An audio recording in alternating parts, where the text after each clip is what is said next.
All right, you guys, welcome to the channel. My name is La. Welcome in, welcome in. We're going to go ahead and jump into chapter 5, section 4 of the Milady's Cosmetology book. Let's go ahead and tap in. Oh, wow, that's cool. They put that on there. So, define blood pathogens and explain how they are transmitted. That is what we'll be learning in this section 4.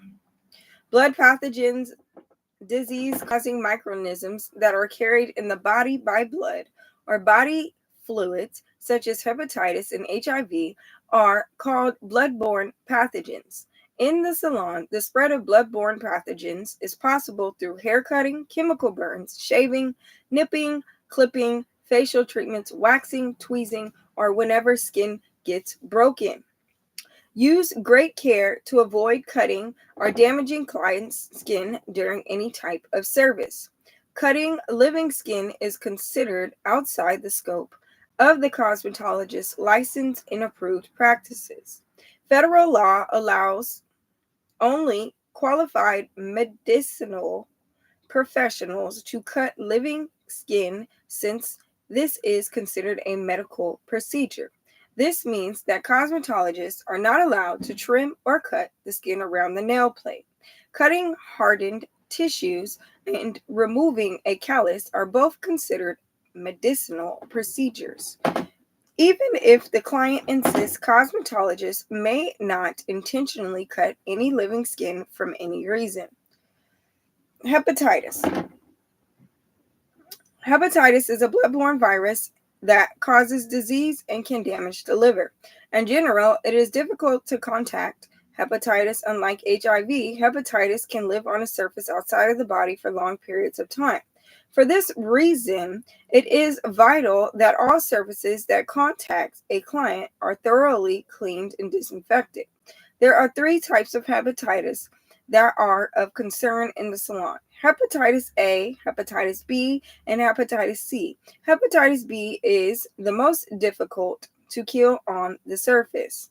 So check the label of the disinfectants you use to be sure that the product is effective against hepatitis B, hepatitis C, and spread from person to person through blood or less often through other bodily fluids such as semen and vaginal secretion.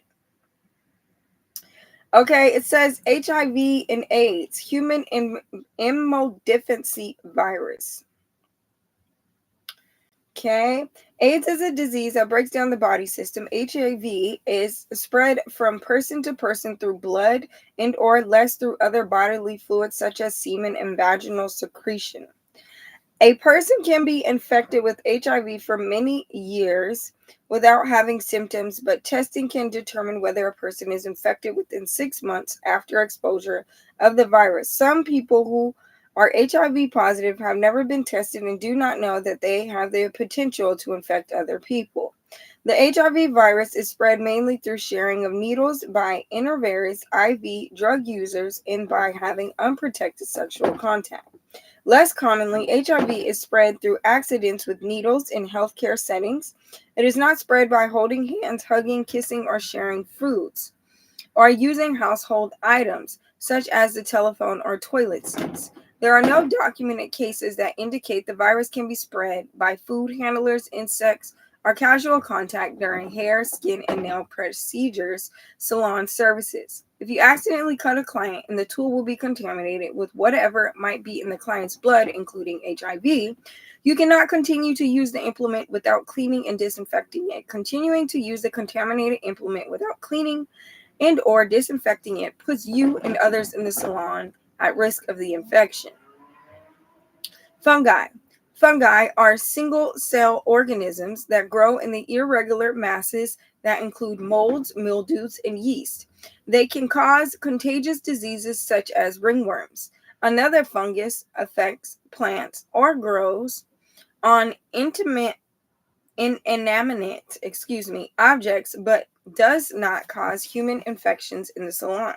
There are several frequently encountered fungal infections resulting from hair services that look similar and are often confused for each other. Folliculitis barbae, also known as is an inflammation of the hair follicle caused by bacteria infection, often caused by Staphylococcus aureus. Outside of the healthcare, this is often referred to as Tina barbae, is a superficial fungal infection caused by the variety of dermomyphis that commonly affects the skin. It is scalp. This infection occurs almost exclusively in odor indolence in adult males. A person with Tina barbae may have deep inflamed or non-inflamed patches of skin on the face or the nape of the neck. Tina barbae is similar to Tina capitis, a fungal infection of the scalp characterized by red papules or spots at the opening of the hair follicles. For more information on Tina capitis, see Chapter 11, Properties of the Hair and Scalp. Hairstylists must clean and disinfect clipper blades to avoid spreading and scalp and skin infections. The risk of spreading skin and scalp infections can be reduced by first removing all visible hair and debris from clippers. This can be done effectively and quickly by using compressed air. Then the non-electoral parts can be cleaned and disinfected properly. Always refer to the manufacturer's disinfections and directions for proper cleaning and disinfecting methods and recommendations. Nail infections can be spread through using dirty implements or by not properly preparing the surface of the natural nail before enhancement products are applied. Nail infections can occur on both hands and feet. Fungal infections are much more common on the feet than on the hands, but bacterial infections commonly occur on both hands and feet.